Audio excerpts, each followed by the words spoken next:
Congress party के जो नेता हैं वो इसका विरोध इसीलिए कर रहे हैं कि वो जानबूझ के मुल्ला को खुश करना चाहते हैं। और मुस्लिम वोट के जो ठेकेदार लोग हैं वो जैसे मतलब कोई अन्य जैसे हिंदू है वो अपने मन से जाके वोट देता है किस सरकार को चुनना है नहीं चुनना है, लेकिन इस्लाम में ऐसा है कि जो मस्जिद से मदरसा से जो मौलाना है वो फतवा देते हैं, उस अनुसार मुस्लिम समाज वोट देता है। पति जो बोलता है पत्नी को वही करना पड़ता है। तो कांग्रेस पार्टी के नेता ने ये बयान दिया था, जो केरला के गवर्नर आरिफ मोहम्मद साहब हैं उन्होंने ये बात बोला, उन्होंने इस्तीफा दे दिया था जब सुप्रीम कोर्ट ने ये फैसला दिया था कि मुस्लिम महिलाओं को गुजारा भत्ता मिलना चाहिए। तो नेहरू जी के रास्ते पे चलते हुए राजीव गांधी ने उस फैसला को पलट दिया, जिसके बाद आरिफ मोहम्मद साहब ने पूछा कांग्रेस नेताओं से ऐसा क्यों कर रहे हो, ये तो मुस्लिम महिला के अधिकार का बात है। तो कांग्रेस नेता ने आरिफ मोहम्मद को रिप्लाई दिया कि अगर मुस्लिम समाज गंदगी में कीचड़ में रह के खुश है तो उसको कीचड़ में ही रहने देना चाहिए। इसी बात पे आरिफ मोहम्मद ने इस्तीफा दे दिया और उन्होंने बोला कि जो मतलब एक पद होता है, जो पद पाने के लिए सब लोग लालची लोग मतलब सब लोग चाहते हैं कि मुझे कुर्सी मिल जाए, और आरिफ मोहम्मद साहब ने इस्तीफा दे दिया। और इस्तीफा दे के उन्होंने बोला कि ये जो राजीव गांधी कर रहे हैं ये गलत कर रहे हैं। तो उन्हीं के रास्ते पे कांग्रेस पार्टी चल रही है और मुस्लिम महिलाओं का जो नर्क का जीवन है वही रहने देना चाहती है, ताकि कट्टर मुल्ला को खुश कर सके इस्लाम के नाम पे और वो फतवा दे और मुझे वोट मिले। तो ये अखिलेश यादव हो गए, केजरीवाल जी हो गए, राहुल गांधी हो गए, ये लोग जानबूझ के इसका विरोध कर रहे हैं यूनिफॉर्म सिविल कोड का, ताकि ये मुल्ला को खुश कर सके और अपना वोट साध के अपने कुर्सी को पा सके। नमस्कार दोस्तों, स्वागत है आपका यूथ मीडिया टीवी पर। चर्चा करेंगे आज जो दिल्ली हाई कोर्ट ने एक आदेश दिया है जिसमें केंद्र सरकार को कहा है कि जो यूनिफॉर्म सिविल कोड है उसको देश में लाया जाए, हिंदू मुस्लिम सब के लिए एक कानून बनाया जाए। इस पर चर्चा करेंगे शिवम जी से कि वो किस तरीके से देखते हैं और क्या सोचते हैं इस पर। सर, किस तरीके से देखते हैं जो कोर्ट ने आदेश दिया है कि देश में सबके लिए एक समान कानून आना चाहिए, चाहे हिंदू हो चाहे मुस्लिम हो, सबके लिए एक समान कानून आना चाहिए, इस पर किस तरीके से देखते हैं इसको? आज जो हाई कोर्ट बोला है ये मुस्लिम महिलाओं के लिए आज दीपावली का दिन है। मुस्लिम महिलाओं का जीवन में इतना बड़ा सुधार होगा, इतने हक का है। मुस्लिम महिलाओं को इस जिहादी मुल्ला ने मुस्लिम बहनों का जीवन नर्क बना दिया है।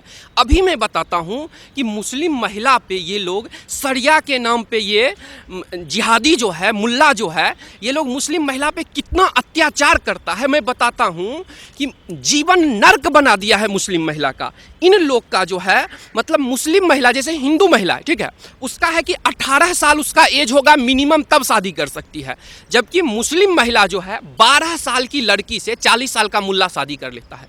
इतनी घिनौना मुस्लिम के अंदर कुरीति ये फैला दिया है मुल्ला लोग कि 14 साल की लड़की 30 साल का 50 साल का मुल्ला शादी कर लेता है। सोच लीजिए उस बहन 14 साल की लड़की के पे क्या बीतता होगा। तो इसीलिए हाई कोर्ट ने सरकार को ये सलाह दी है, मोदी जी को, कि आप जो है मुस्लिम और हिंदू जो है क्रिश्चियन है सबके लिए एक एज का कानून होना चाहिए। सबको जो लड़की है उसका 18 साल से कम में शादी नहीं होना चाहिए। कोई भी लड़की, यार वैज्ञानिक भी यही बोलता है, हाई कोर्ट ने बोला है, लेकिन ये कट्टर मुल्ला जो हैं ये धर्म के नाम पे महिलाओं का शोषण करते हैं। लड़कियों का मतलब अपने मस्ती के लिए, अपने घिनौनेपन काम की भावना के लिए ये मुस्लिम लड़कियों पे अत्याचार करते हैं। तो ये निर्णय पूर्ण रूपेण इसका जो है स्वागत करना चाहिए सभी को, लेकिन ऐसा नहीं कर रहा है लोग। बहुत सारे जो है कट्टरपंथी इसका विरोध कर रहे हैं। जैसे डाइवोर्स है तो एक तो आपको बचा दिया, सेम एज जो हो गया, मतलब सबको मतलब युवा अवस्था जो होता है, जो साइंटिस्ट डॉक्टर बताते हैं उस एज में शादी होना चाहिए।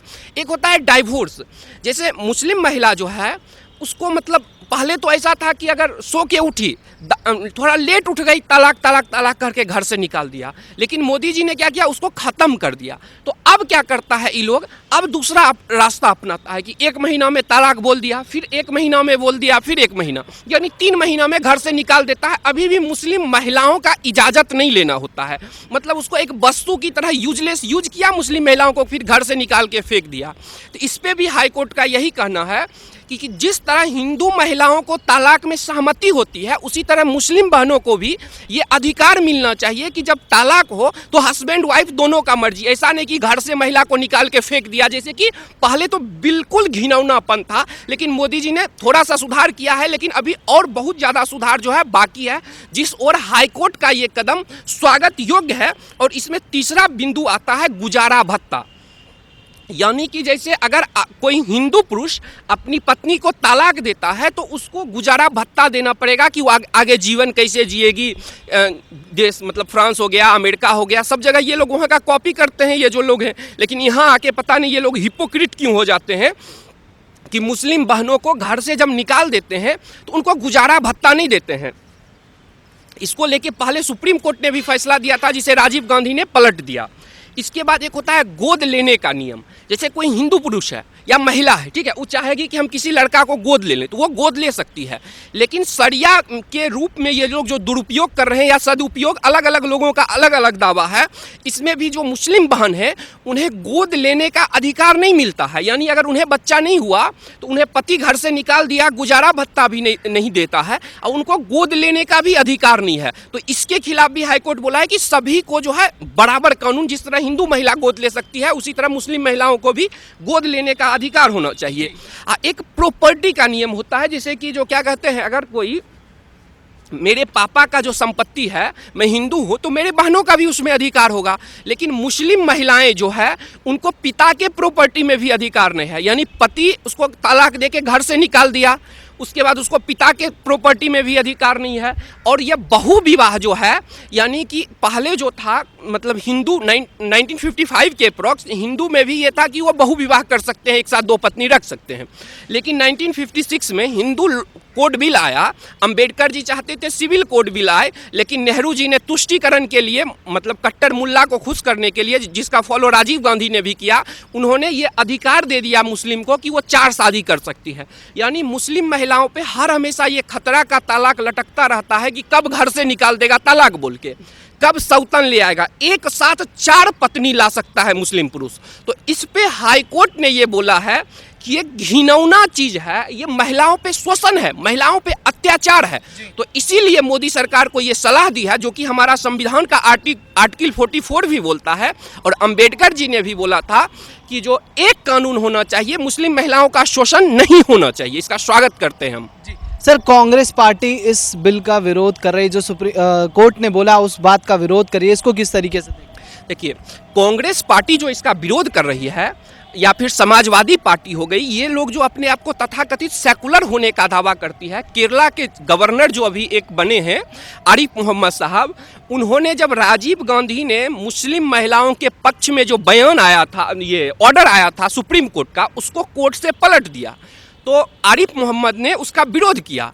तो उनको बोला कि हमें मुस्लिम का वोट चाहिए, और मुस्लिम का वोट जो है वो जो मुस्लिम वोट के ठेकेदार होते हैं वो मुल्ला हमें वोट दिलवाते हैं, मदरसा से मस्जिद से फतवा दे के हमें वोट दिलवाते हैं। तो मुस्लिम अगर नर्क में चाहे वो कीचड़ में, ये कांग्रेस नेता का बयान है कि मुस्लिम अगर कीचड़ में ही रह के खुश है, गंदगी में ही खुश है, तो हम क्यों उसको निकाल के झुट्टे अपना वोट बैंक खराब करें। ये कांग्रेस नेता ने बोला था। तो ये जानबूझ के ऐसा कर रहे हैं कि अपना मुस्लिम समाज अगर नर्क का महिला जीवन जी रही है तो उस महिला का जो जीवन है वो जीवन नर्क का ही रहे, उसको क्यों मतलब नर्क से निकाला जाए, मेरा वोट बैंक खराब हो जाएगा। ये कांग्रेस पार्टी के जो नेता हैं इसलिए ये ऐसा षड्यंत्र कर रहे हैं कि जो मुस्लिम महिला जो है वो नर्क का जो जीवन जी रही है उसी में जीते रहे।